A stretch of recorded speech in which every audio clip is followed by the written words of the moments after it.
Hello, আসসালামু আলাইকুম সুপ্রিয় দর্শক। আমি একটা মাংসর রেসিপি নিয়ে এসেছি, ইয়ামি টেস্টি। যদি আপনারা দেখতে চান তো আমি এটা শেয়ার করব।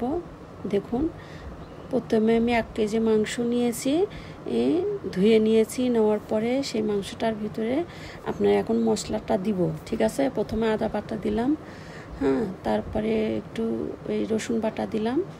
দেওয়ার পরে মরিচের গুঁড়া, স্বাদ মতো, যে যেরকম করে মরিচের গুঁড়া খান আপনারা। তারপরে ধনিয়ার গুঁড়া দিলাম, হলুদের গুঁড়া দিয়েছি। আমি একটু দই, মানে টক দই নাই তো ওই জন্য আমি একটু দুধ দিয়েছি, গরুর গাভীর দুধ দিয়েছি। আপনারা পারলে টক দই দিবেন।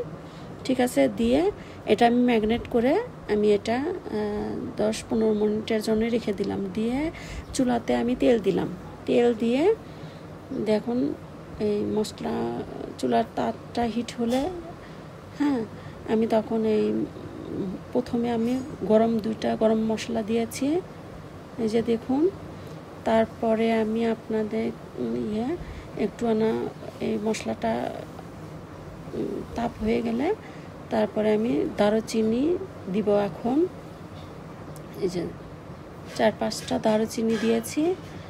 এটা একটু ভালো করে হলে তারপরে আমি 6-7টা সাদা এলাচ দিব এর ভিতর।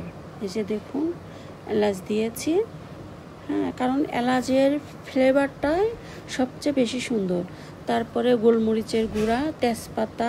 এখন আমি জিরা দিব, কারণ জিরা লাস্টে দিব, কারণ জিরা তো তাড়াতাড়ি মানে হচ্ছে যে জিরাটা যাতে না পুড়ে যায় এজন্য পরে দিয়েছি। এখন এটা ব্রাউন কালার করে নিয়ে তারপরে এর ভিতরে আমি পেঁয়াজ দিব। পেঁয়াজ দিয়ে এটা সুন্দর করে লাড়াচাড়া করে এটা যখন ব্রাউন কালার আসবে, ঠিক আছে, এটা আমি যে দেখুন ব্রাউন কালার এসছে। আসার পরে আমি এখন এই মাংস যেটা ম্যাগনেট করে রেখেছিলাম সেই মাংস রেসিপিটা এখন আমি এর ভেতরে দিব।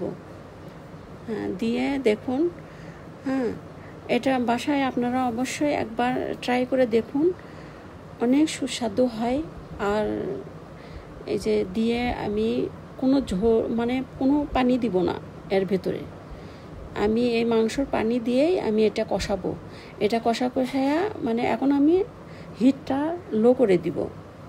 আপনারাও হিটটা লো করে দিবেন, চুলার আঁচটা তো জোরে দিবেন না, কারণ আমি পানি দিইনি। এই মাংসের যে ঝোলটুকু আসবে আমি সেটা দিয়ে এই মাংসটা কষিয়ে নেব। কষিয়ে নিলে এই যে ঢেকে দিলাম। ঢেকে দেওয়ার পরে এই যে আমি এখন নাড়বো।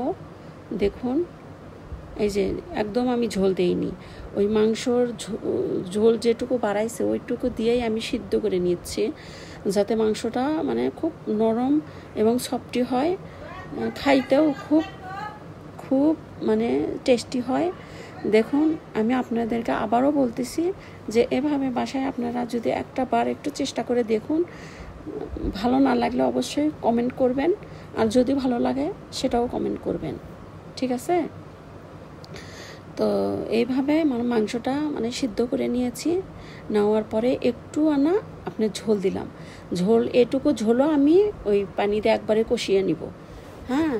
এটার মাংসটা মনে হবে না আপনি যে মাংস খাচ্ছেন, মনে হয় আচার খাচ্ছেন। আচারের সঙ্গে যে একটা মাংসর একটা যে সম্পর্ক থাকে সেই জিনিসটা এটা হবে আর কি, আচারের মতন। তো এটা খুব শুকনা গায়ে মাখা হবে। এর সঙ্গে আমি আলাদা করে একটু সবজি রান্না করেছি, তো সেটাও আমি এই লাস্টে রেসিপিতে শো করে দেখাবো। যে একটু মাংসর ওই ঝোল নাই, মাংস দিয়ে একটু ওই আপনার সবজি দিয়ে আপনি 1 প্লেট কেন 2 প্লেট ভাত খেতে পারবেন। আমি শেষে 2-3টা কাঁচামরিচ দিয়েছি যে একটু সুন্দর ফ্লেভারের জন্য।